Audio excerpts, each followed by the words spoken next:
कोई व्यक्ति दूसरे का अपमान क्यों करता है? क्या आपने कभी विचार किया है? वैसे तो हम भी बिना कारण बहुतों का अपमान करते हैं। हमारा अपना अपमान भी बहुत बार होता है। संसार का सारा व्यवहार एक दूसरे का अपमान करने पर टिका है। जैसे पति अपनी पत्नी का अपमान करता है, पिता अपनी संतानों का अपमान करता है, नौकरी देने वाला अपने नौकर का अपमान करता है, अर्थात जो भी बलवान है वो निर्बल का अपमान करता है।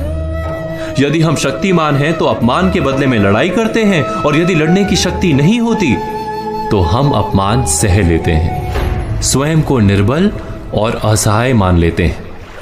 हमें छोटे होने का एहसास होता है। ऐसा प्रतीत होता है जैसे हमारी आत्मा कुचली गई हो। किंतु कोई किसी का अपमान क्यों करता है? जब अपमान होता है तो मनुष्य को अपनी निर्बलता का एहसास होता है, और निर्बलता का बोध मनुष्य को कुचल देता है। वो अधिक से अधिक निर्बल बन जाता है, अत्याचार सहने की आदत सी पड़ जाती है, आत्मविश्वास का नाश हो जाता है। और जब आत्मविश्वास नहीं होता तो मनुष्य शराब और जुए जैसे व्यसनों में सुख ढूंढता है, मन से रोगी बन जाता है। आखिर किसी भी मनुष्य की ऐसी दुर्गति कोई क्यों करता है? अपमान करने वाला वास्तव में क्या सिद्ध करना चाहता है? कभी गहराई से विचार किया है? वास्तव में हम किसी का अपमान करते हैं उसकी निर्बलता सिद्ध करने के लिए, ये बताने के लिए कि हम अधिक शक्तिमान हैं। अर्थात वास्तव में अपमान करने वाला स्वयं अपने आप को शक्तिमान या बलवान सिद्ध करने का प्रयास कर रहा है। अपमान करने वाला हकीकत में अपनी शक्ति से आश्वस्त नहीं है, उसे अपनी शक्ति पर भरोसा नहीं है। दूसरों को चुनौती देकर वो अपनी शक्ति पर विश्वास प्राप्त करने की कोशिश करता है। क्या ये सच नहीं? जब हम किसी का अपमान करते हैं तो वास्तव में इतना ही प्रकट करते हैं कि हमें अपने बल पर भरोसा नहीं।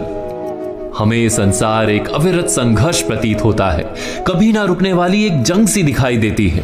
हम अपने निकट आने वाले सभी को प्रतिद्वंदी मानते हैं, फिर वो पति या पत्नी ही क्यों ना हो।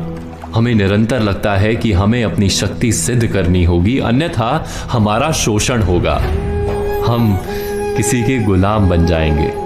किंतु क्या हमने कभी विचार किया है कि दूसरों को प्रतिद्वंदी अर्थात दुश्मन मानने के बदले कलीग मान लें, हमारी सहायता करने वाले सहयोगी मान लें, अर्थात दूसरे व्यक्ति को प्रेम करें तो उसका अपमान करना आवश्यक ही नहीं होगा।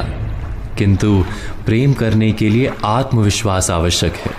जिसे अपनी शक्ति पर विश्वास नहीं, वो प्रेम कर ही नहीं सकता।